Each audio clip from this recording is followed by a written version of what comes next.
Olá, meninos e meninas. Um assunto bastante atual sobre estupidez e inteligência. Então, muita gente acha talvez que estupidez é falta de inteligência, mas algumas das decisões mais estúpidas da história foram tomadas por sociedades altamente inteligentes, por exemplo, a Alemanha durante a Segunda Guerra. Então, talvez o problema não seja o cérebro individual, talvez o problema seja o grupo, porque a evolução não nos moldou exatamente para buscar a verdade coletiva. Ela nos moldou, formou para sobreviver em grupos. E isso cria um conflito profundo entre duas coisas: a inteligência individual da própria pessoa e a decisão coletiva. E a seleção natural não favorece exatamente a verdade. Ela favorece comportamentos que aumentam sobrevivência e reprodução.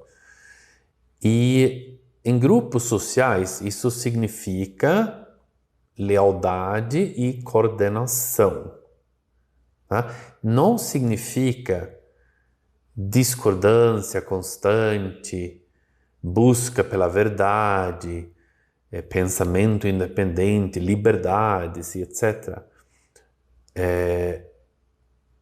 Porque ao longo da maior parte da nossa história evolutiva como espécie nessa planeta, discordar do grupo, se você discordava do grupo, era bastante perigoso.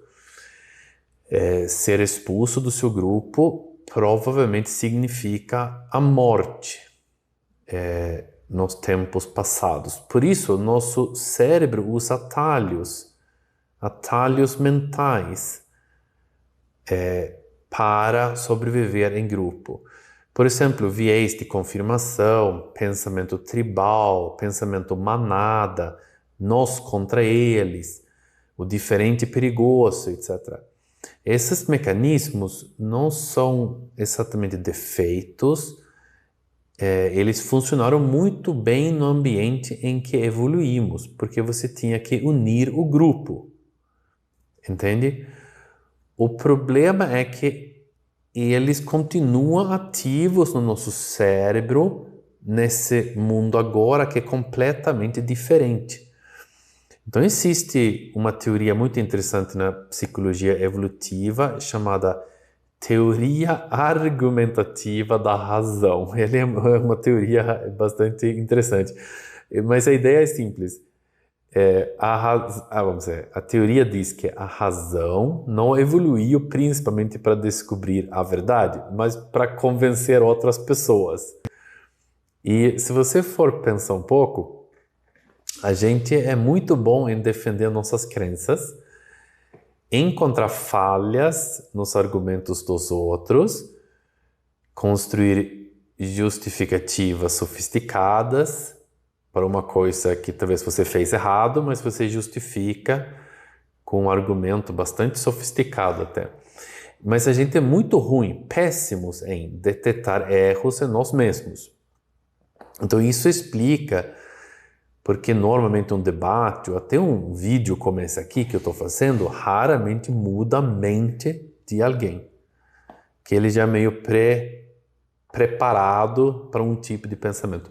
Como biólogo, isso aqui fica mais claro quando olha para outros primatas. Então, o ser humano é um primata, somos macacos, todos nós. Em grupos de primatas, tem vários livros maravilhosos sobre isso. A informação mais importante não é a correta, é o que fortalece alianças dentro do grupo dos macacos. Coalições, grooming, né, que é um tipo de tratamento mútuo aí dentro do grupo, hierarquias, status, importa muito mais do que a verdade. E humanos não deixaram de ser primatas, somos ainda. Só ficamos muito mais verbais, né? A gente fala mais, consegue comunicar mais. E isso, na verdade, não é uma descoberta moderna. Filósofos perceberam esse problema do pensamento manada há milhares de anos. O Platão, lá o filósofo grego, lá da antiguidade, o discípulo do Sócrates, né? Acho que é um dos primeiros pensadores a refletir sobre como sociedades tomam decisões. Então, desconfiava da dinâmica das multidões, né? Porque ele achou que multidões sempre ficam muito emocionados, né? Age pela emoção. E não porque achasse, não achou as pessoas burras, mas porque entendia, talvez, como emoções se amplificam em grupos, né? Basta ver um jogo de futebol, né? Todo mundo torce para o mesmo time, né? Amplifica a emoção naquele grupo. Para Platão, então o problema não era o indivíduo isolado, era o comportamento talvez coletivo, né? Nesse sentido. Depois tem a Hannah Arendt, que tentou entender como pessoas comuns podem participar de grandes tragédias, e ela analisou o nazismo e o Holocausto, onde milhões de inocentes, principalmente judeus, mas muitos outros inocentes, foram mortos em campos de concentração por pessoas normais. Então, Arendt falou da banalidade do mal. Então, grandes tragédias não exigem exatamente que precisa ter uns monstros aí. Talvez tenha que ter um líder que é um monstro, mas exigem pessoas normais seguindo normas, rotinas e consensos e que seguem ordens. A conformidade, então, pode ser, de certa forma, mais perigosa do que a ignorância. Então, não tem exatamente a ver com inteligência. Aí tem o Kapuscinski, que é maravilhoso, eu tenho o livro dele aqui. Ele descreve um episódio no Congo em que ele e outros jornalistas estavam presos e iam ser executados. Eu não lembro qual país agora, mas eles eram inocentes. E tudo funcionava no sentido, tinha ordens, hierarquia, cadeia de comando, tinham soldados lá vigiando eles. E eles sabiam, cara, a gente vai morrer. Porque ninguém sabia que ele estava nessa situação, nessa guerra civil lá na África, 1960, alguma coisa, acho que é Congo. E vários soldados lá em volta deles. Alguns desses soldados começavam a pedir dinheiro, outros queriam vender alguma coisa, e a maioria simplesmente seguia a ordem. Mas um paraquedista decidiu, do nada, assim, não explica muito bem, mas não seguir as ordens da execução. E ele avisou a ONU, na época, discretamente, que tinha uma execução marcada. E ele fez isso simplesmente porque ele pensou por conta própria. E aí a ONU chega lá e percebe que esses jornalistas estão presos lá e são libertados. Isso salvou a vida do Kapuscinski, como ele chama? Rudyard Kapuscinski. É maravilhoso. Você tem que ler o livro Império, é um dos melhores livros do mundo. Então essa coisa que ele fala, que o comportamento moral, talvez correto, às vezes exigir você sair do grupo. E esse soldado que não seguia a ordem exatamente, ele acaba sendo o herói, né? E o Karl Popper, outro filósofo da ciência que se preocupava menos, talvez com certezas e mais com correção de erros, ele falava muito da falsificação.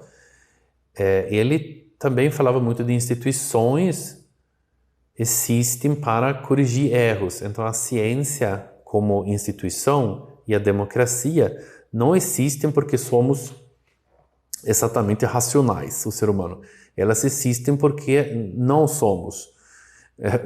Então, são tentativas, as instituições, de conter nossos vieses, que todos têm.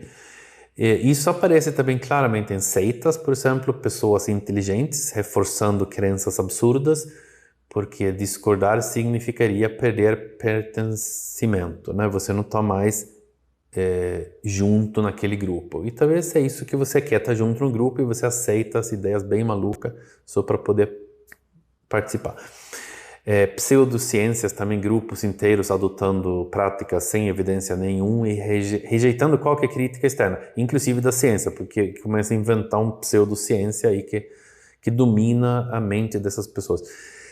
Pânicos morais, medos exagerados que se espalham rapidamente, sem base nenhuma, proporcional nos fatos, medo de qualquer coisa que surge.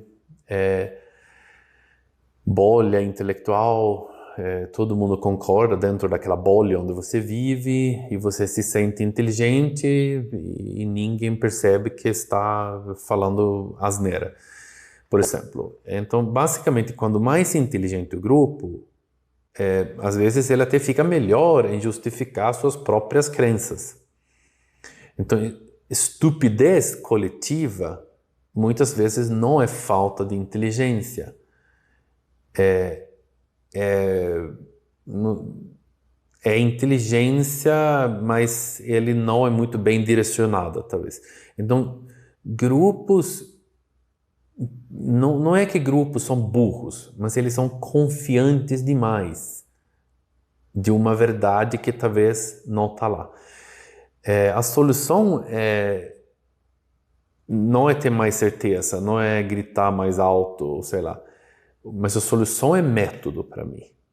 É a instituição. Regras claras que limitam, de certa forma, decisões malucas, né? Ciência, porque ela obriga a pessoa a confrontar dados e não a preferência. Você tem que usar o método, ver o resultado e é isso. Você não inventa da sua cabeça. E também, acho que humildade na capacidade de reconhecer que estamos errados muitas vezes, mesmo que você se sente muito seguro no que você está falando. Você sempre tem aquela vozinha lá, mas será que isso aqui está realmente certo? Isso é importante, né? E até admitir que você estava errado. Você fala, eu acho que eu estou errado e admito isso, quando o dado mostra que você está errado. Então, a verdadeira inteligência de uma sociedade não está no indivíduo. Eu acho que está no mecanismo que limitam os piores impulsos nossos. E eu acho, pensando assim, não é que a gente fica pessimista, eu acho que isso torna a gente, de certa forma, mais responsável. Porque tira um pouco essa coisa, o povo é estúpido. Mas não é exatamente isso. É que a gente é ser humano e a gente age de formas muitas vezes irracionais. É isso que eu queria falar. Eu acho que é um assunto bastante atual e é isso. Comenta aqui embaixo o que você acha. Se você é educado comigo, eu respondo.